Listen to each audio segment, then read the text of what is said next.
जाती है। Number second method जो कॉन्ट्रासेप्शन का होता है, उसके अंतर्गत हम लोग बाधा विधियां या फिर रोध विधियों के बारे में समझते हैं। रोध या बाधा का मतलब होता है बैरियर। बैरियर ओवम तथा स्पर्म के संलयन के बीच में कोई भी बाधा डाल देना या फिर कोई भी बैरियर खड़ा कर देना या फिर कोई भी उनको मिलने से किसी भी प्रकार से भौतिक रूप से रोकना ही बैरियर मेथड कहलाता है। इन विधियों के अंतर्गत रोध साधनों से शुक्राणु तथा अंडाणु को भौतिक रूप से मिलने से रोका जाता है। इस प्रकार के उपाय जो होते हैं मेल और फीमेल दोनों के लिए होते हैं। सर्वप्रथम अगर हम बाधा विधियों में देखें तो कंडोम एक रोधक उपाय है जिसमें पुरुष के लिंग पर संभोग से ठीक पहले इसको हम लगा देते हैं। इससे क्या होता है कि स्पर्म इजैक्यूलेशन वीर्य स्खलन जो होता है और स्खलन होने के बाद वह बैरियर के अंतर्गत रहता है, अर्थात वह वजाइनल कैविटी योनि मार्ग के अंतर्गत नहीं जाता है। अगर हम बात करें कॉन्डम की तो नीट में यहाँ से क्वेश्चन अधिकांशतः पूछा जाता है। तो कॉन्डम जो होता है वो पतली रबर लैटेक्स का बना होता है या फिर पॉलीयूरेथेन का बना होता है। यह स्खलित वीर्य को स्त्री के जनन मार्ग में जाने से रोकता है। तो अगर हम बात करें कॉन्डम की तो एक क्वेश्चन आप लोगों ने हमेशा ध्यान रखना है कि वर्तमान समय में कॉन्डम जो है वो सबसे ज़्यादा लोकप्रिय और प्रभावी गर्भ निरोधक उपायों के अंतर्गत आता है। और नंबर 2 अगर हम देखें तो डायाफ्राम, गर्भाशयी ग्रीवा टोपी जिसको हम सर्वाइकल कैप बोलते हैं या फिर बाल्ट इत्यादि भी रबड़ के बने रोधक उपाय हैं जिन्हें स्त्री के द्वारा प्रयोग में लाया जाता है। यह मैथुन से पहले स्त्री के गर्भाशय के ग्रीवा भाग में इनको रोपित कर दिया जाता है, फिर लगा दिया जाता है। रोपित नहीं कह सकते, इनको लगा दिया जाता है, जिसके कारण क्या होता है कि जो भी स्पर्म इजैक्यूलेट होंगे मैथुन के समय, सेक्सुअल इंटरकोर्स के समय, वह जनन मार्ग में, स्त्री के जनन मार्ग में नहीं जा पाएंगे। हमारी एनसीईआरटी के अंतर्गत हमको कुछ डायग्राम प्रोवाइड किए गए हैं जिसमें आप सभी लोग देख सकते हैं कि डायग्राम जो हमारा फिगर 4.A है इसके अंतर्गत हमको कॉन्डम दिखाई दे रहा है जिसका एक सिरा खोला हुआ तथा दूसरा सिरा बंद है।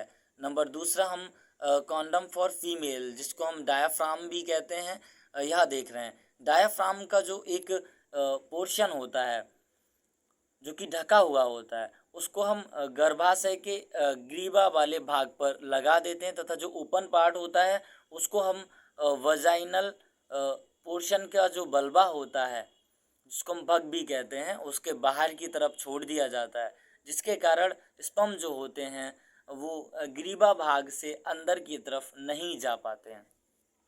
तो डायाफ्राम और सर्वाइकल कैप भी कुछ इसी प्रकार का होता है और वॉल्ट यह भी काफ़ी ज़्यादा लोकप्रिय मेथड है, लेकिन डायाफ्राम जो है वो इजीली मार्केट में अवेलेबल है परंतु इतना फेमस नहीं है। अगर हम दूसरी तरफ अन्य बैरियर के बारे में चर्चा करते हैं तो भारत में दूसरी लोकप्रिय विधि जो है वह अंतः गर्भाशयी युक्तियाँ होती हैं, इंट्रा यूटेराइन कॉन्ट्रासेप्टिव डिवाइस या फिर इनको आम भाषा में इंट्रा यूटेराइन डिवाइस भी कहते हैं। यह युक्तियाँ डॉक्टर्स की मदद से या फिर किसी अच्छे नर्स की मदद से लगाया जाता है। इसको योनि मार्ग के द्वारा गर्भाशय में इंजेक्ट कर दिया जाता है। अगर हम बात करें कि यह युक्तियाँ कौन कौन सी होती हैं तो यह युक्तियों का प्रमुख कार्य जो होता है वो शुक्राणुओं को अंडवाहिनी में प्रवेश करने से रोकना होता है। इसमें शुक्राणु जो है वो वजाइनल कैविटी में भी प्रवेश करेंगे और वह गर्भाशय के अंदर भी जाएंगे, परंतु उनको अंडवाहिनी में जाने से रोका जाएगा क्योंकि हम जानते हैं कि निषेचन की क्रिया जो होती है वह अंडवाहिनी के अंतर्गत ही होती है, तो उसको अपने मूल टारगेट पर जाने से रोका जा सकता है। अगर हम बात करें कि कार्य कैसे करते हैं तो यह शुक्राणु की गतिशीलता पर बहुत ही हद तक प्रभाव डालते हैं। अगर हम बात करें कि कितने प्रकार के आईयूडी होते हैं, तो आईयूडी वैसे तो काफ़ी ज़्यादा है, लेकिन बेसिकली हमको 3 प्रकार के यहाँ देखना है। पहला होता है औषधि रहित आईयूडी, औषधि रहित इंट्रा यूटेराइन डिवाइस या औषधि रहित अंतःगर्भाशयी युक्तियाँ। यहाँ से भी नीट में क्वेश्चन फ्रेम होता है, बहुत सारे क्वेश्चन फ्रेम हो चुके हैं, जैसा कि मैं अभी बाद में आप लोगों को बताऊंगा। औषधि रहित आईयूडी की बात करें तो इसके अंतर्गत लिपिज लूप आता है। अगर हम बात करें लिपिज लूप का, तो रबर का बना हुआ एक पाइप जैसा आकृति होता है, जैसा कि आप लोग यहाँ देख सकते हो। इसको क्या करते हैं कि गर्भाशय के अंतर्गत हम इंस्टॉल कर देते हैं। अगर मैं इसका इंस्टॉलेशन का प्रोसेस थोड़ा सा आप लोगों को बताऊं, तो गर्भाशय हम जानते हैं कि नाशपाती के आकार की संरचना होती है और गर्भाशय के निचले सिरे को हम लोग सर्विक्स के नाम से जानते हैं। तो यह एरिया सर्विक्स हो गया, जिसमें हम लोग डायाफ्राम को लगा रहे थे, और यह 2 अंडवाहिनियाँ हो गई, यह निषेचन की क्रिया होती है। तो लिपिज लूप का जो आकार है वह कुछ इस प्रकार से है। तो लिपिज लूप को हम गर्भाशय के अंदर, क्योंकि अंतः गर्भाशय युक्तियाँ हैं, उसके अंतर्गत लगा देते हैं, जैसा कि यहाँ पर दिखाया गया है। तो यह गर्भाशय के अंदर प्रवेश करने वाले शुक्राणुओं को काफ़ी हद तक रोकता है। दूसरी गर्भाशय युक्तियाँ, एक चीज़ ध्यान रखना है, इसके अंतर्गत कोई औषधि का प्रयोग नहीं किया गया है। दूसरी अंतःगर्भाशयी युक्तियाँ जो हैं वह तांबा मोचक आईयूडी होती हैं, जिसके अंतर्गत कॉपर टी आता है, कॉपर 7 आता है, मल्टीलोड 375। यह भी कॉपर युक्त ही होता है, बस इसका नाम थोड़ा सा हैवी है, लेकिन यह भी कुछ इसी प्रकार का होता है। तो अगर मैं बात करूं कॉपर टी का, तो कॉपर टी का इंस्टॉलेशन यहाँ पर दिखाया गया है, जैसा कि हम लोग सभी देख सकते हैं कि इसको गर्भाशय के अंदर कितना इजीली इंस्टॉल कर दिया गया है। तो देखो यह गर्भाशय है और गर्भाशय के अंदर इसको इंस्टॉल कर दिया गया है। और बात करें अगर हम कॉपर 7 का, तो कॉपर 7 भी कुछ 7 के आकार का होता है, इसीलिए इसको कॉपर 7 कहते हैं। इसके ऊपर कॉपर का कोडिंग, जैसा कि आप लोग देख सकते हो, नीचे नायलॉन का धागा है, जिससे यह पता लग सके कि यह अपनी पोजीशन, अपनी स्थिति पर है या नहीं।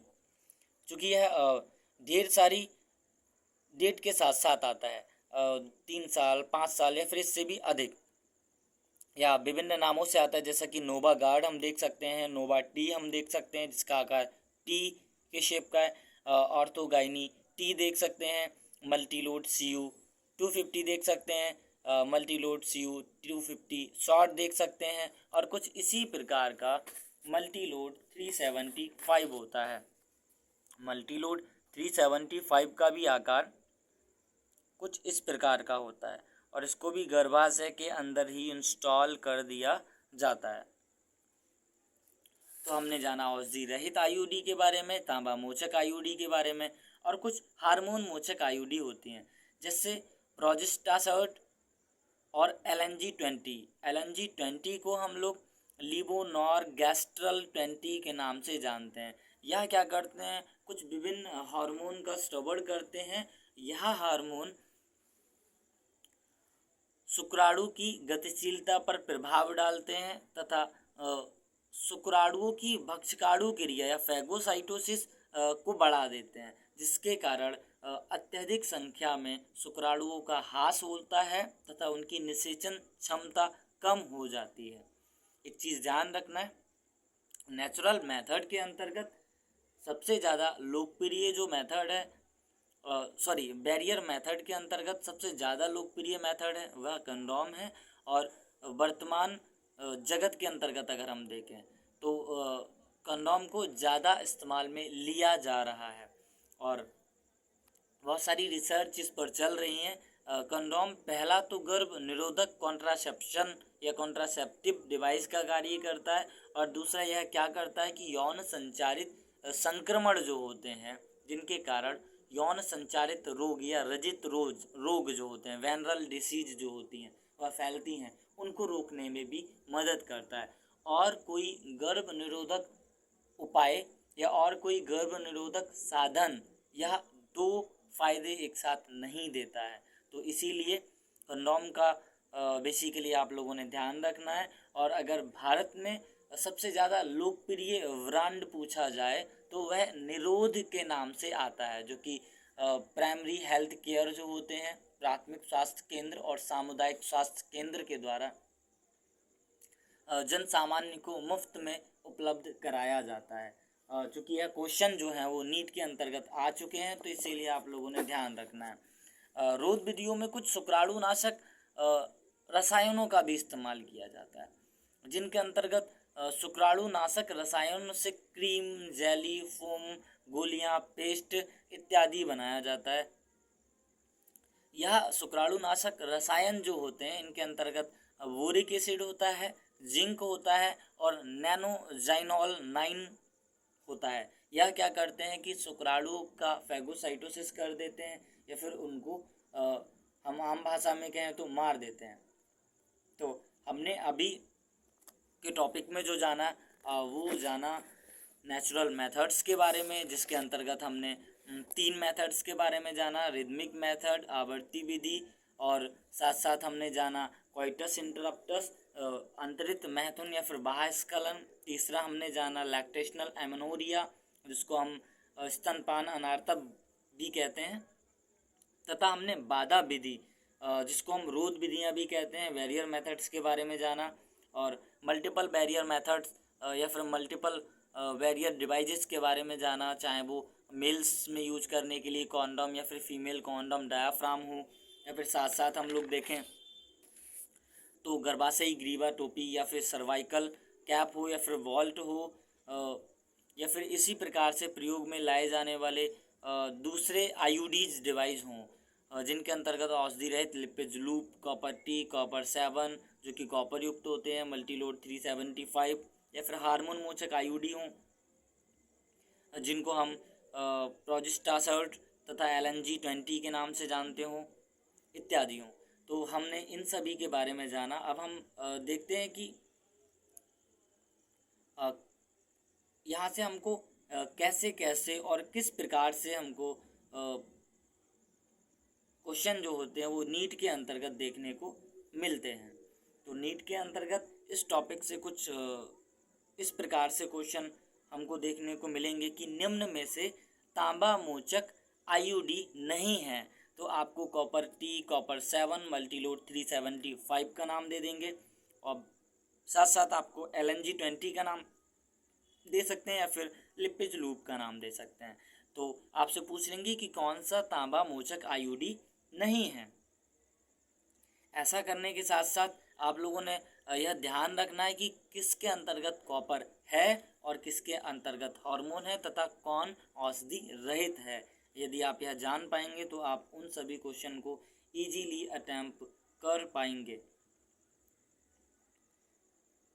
तो आप सभी लोगों ने यह विशेष रूप से ध्यान रखना है कि इस टॉपिक से नीट में एक क्वेश्चन हमेशा बनता ही बनता है इस पूरे चैप्टर से, और तथा यह टॉपिक विशेषता इम्पोर्टेंट हो जाता है। तो हम लोगों ने अभी विशेष कुछ 2 मेथड के बारे में जाना है और बाकी जो केमिकल और स्टरलाइजेशन मेथड हैं उनको हम अगले टॉपिक के अंतर्गत डिस्कस करेंगे।